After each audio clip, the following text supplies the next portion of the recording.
Good morning, students. How are you all? Welcome to TSN School, Ajmer. Today we read chapter number 58 and 59. So now start chapter 58. Name is medicinal plants. इस chapter में बच्चों हम ये उन plants के बारे में read करेंगे जो मेडिकल में यूज में भी आते हैं, जिनसे हमें मेडिसिन मिलती है। Not only do plants provide us with food and raw materials but also have great medicinal value. Read the clue to identify these plants using the help box given below. बच्चों नीचे कुछ आपको statements दिए हुए हैं। इन statements के सामने उन प्लांट्स की पिक्चर्स दी हुई है जिनसे मेडिसिन बनाई जाती है या वह हमारे मेडिकल में यूज में आते हैं। First, quinine obtained from the bark of this tree is used to make an effective remedy for malaria. ये क्विनिन और obtain from the Barack of this tree, यह ब्राक ट्री से यूज में आती है और इससे मलेरिया की मेडिसिन भी बनाई जाती है। तो ये कौन सा है? सिनेकॉन। करेक्ट आंसर है सिनेकॉन, CINCHONA, सिनेकॉन, सिनेकॉन। Second, the juice of this plants is use for making cosmetics and medicine for treating Burns and diabetes. इस प्लांट्स के जूस से कॉस्मेटिक और मेडिसिन बनाई जाती है, कॉस्मेटिक आइटम्स एंड मेडिसिन बनाई जाती है और यह जलने पर और डायबिटीज जैसी बीमारियों में भी यूज में आता है। तो ये क्या है? Aloe vera. Third, the oil from this herb is used for reducing hair loss. The oil from this herb, यह हर्ब से निकलने वाला एक ऑयल है और यह हेयर लॉस, अगर किसी के बाल झड़ते हैं तो उसमें यूज में लगाने में काम आता है। तो ये क्या है? भृंगराज। For this fruit of this plant is believed to be very effective in improving digestion, purifying blood and treating cold and cough. Fruit of this plant, यह एक प्लांट्स का फ्रूट है और यह डाइजेशन, ब्लड को प्योरीफाई करने में और सर्दी में और कफ से हमें बचाता है। यदि किसी को डाइजेशन की प्रॉब्लम है, यहाँ सर्दी जुकाम है, कफ की प्रॉब्लम है, तो वह इस प्लांट्स के फ्रूट्स का यूज में ले सकता है। तो ये क्या है? आंवला, अमला, जिसे हम आंवला भी कहते हैं। Fifth, this husks of the seeds of a plant called psylliums are used to treat constipation and other bowel syndromes. ये क्या है? यह है husks of the seed of a plant. यह एक पौधे के बहुत बड़े बीज होते हैं जिनसे हमें जो भी हमारे जो पेट के अंदर बीमारी होती है या कब्ज की या गैस बनना, ये सब में यूज में आता है। तो ये क्या है? ईसबगोल।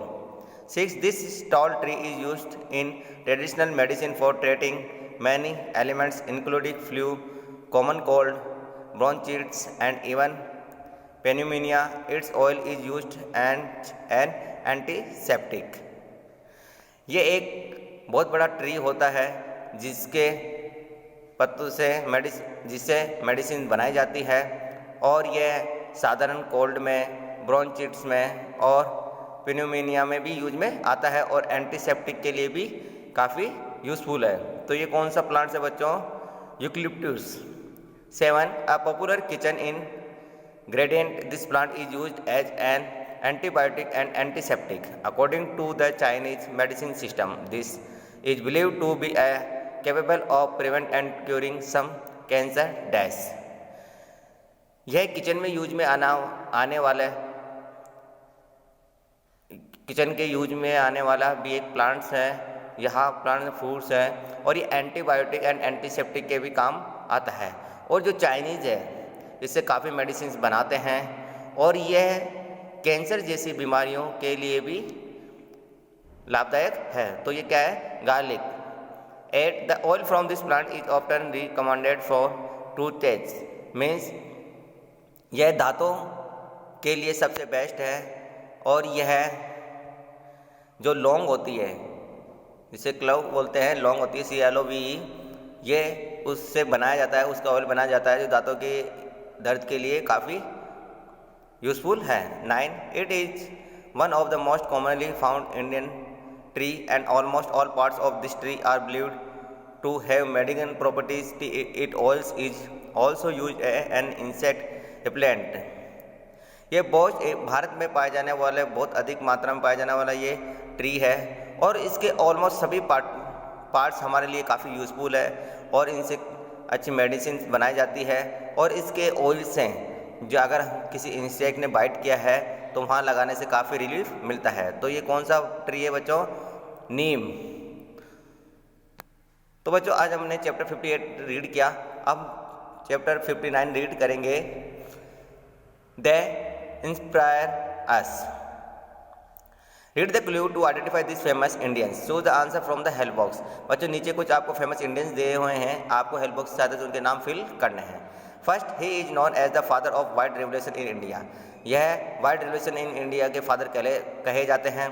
ही spreaded on one of the largest dairy development programs which made in India one. और ये काफ़ी प्रोग्राम्स भी इन्होंने किए हैं। One of the largest producer of milk in the world. और made India one of the largest producer of milk in the world. और जो भारत है, इंडिया है, आवर कंट्री, वह वर्ल्ड में सबसे ज़्यादा दूध उत्पादन करता है। तो जिसने वाइट रेवोल्यूशन स्टार्ट किया उसके फादर कौन कहलाते हैं बच्चों? Verghese Kurien. Second, she was an Indian author and poet. ये एक भारतीय लेखक और कवि हैं। She was known as the nightingale of India. इन्हें नाइट एंगल ऑफ इंडिया के नाम से भी जाना जाता है। Some of her famous poetry works, और इन्होंने काफ़ी पोएट्री भी लिखी है, include the golden threshold, the bird of time to name a few dash. और इन्होंने जैसे काफ़ी पोएट्री लिखी है, उन पे काम किया है, जैसे the golden threshold, the bird of time to name a few. तो ये कौन है बच्चों? सरोजिनी नायडू। सेकंड का करेक्ट आंसर है Sarojini Naidu. Third, he advocate the right to education and found against child labour. यह एक वकील है, यह एक वकील थे और इन्होंने जो बच्चों को जो लेबर बनाते हैं उनके लिए काफ़ी फाइट किया। ही फाउंड द बचपन बचाओ आंदोलन, और इन्होंने बचपन बचाओ आंदोलन भी स्टार्ट किया in 2014। He was awarded the Nobel peace prize, और इन्हें नोबल पीस शांति का पुरस्कार प्रदान किया गया। और ये कौन है बच्चों? Kailash Satyarthi. Four he was a prominent scientist and serve as the 11th president of India. यह भारत के 11वें प्रधानमंत्री प्रेसिडेंट, ये भारत के 11 प्रेसिडेंट थे और ये एक बहुत अच्छे साइंटिस्ट भी हैं। He played an circular role in the development of India missile programme, और इंडिया में इन्होंने मिसाइल प्रोग्राम भी काफ़ी लॉन्च करे। तो ये कौन है बच्चों? APJ Abdul Kalam. Fifth, she is the first women scientist to head a missile project in India. ये फर्स्ट वुमेन साइंटिस्ट है जिन्होंने मिसाइल, भारत के मिसाइल प्रोजेक्ट पे काम किया। She is known as the missile women, और इन्हें मिसाइल वुमेन के नाम से भी जाना जाता है। तो ये कौन है बच्चों? Tessy Thoms. 6, he co-founded Infosys, one of India's biggest information technology companies in 1981। ये भारत की जो बिगेस्ट इंफॉर्मेशन टेक्नोलॉजी कंपनी है 1981 में स्टार्ट की थी। ये कौन है? NR Narayana Murthy. 7, he is a famous table player and music composer. He was awarded the Padma Shri and Padma Bhushan award. यह एक बहुत बड़े तबला प्लेयर है और म्यूजिक कंपोजर भी है, और इन्हें पद्म श्री अवार्ड और पद्म भूषण अवार्ड से भी नवाजा गया। तो ये कौन बच्चों? जाकिर हुसैन, जो बहुत ही अच्छे तबला प्लेयर है और म्यूजिक कंपोजर है। तो बच्चों आज हमने पेज नंबर 58 और 59 रीड किया। आप सभी को अच्छी तरह समझ में आ गया होगा। फिर भी यदि किसी स्टूडेंट को चैप्टर संबंधी प्रॉब्लम हो तो वह मुझे पर्सनल मैसेज कर सकते हैं। Okay guys, have a great day.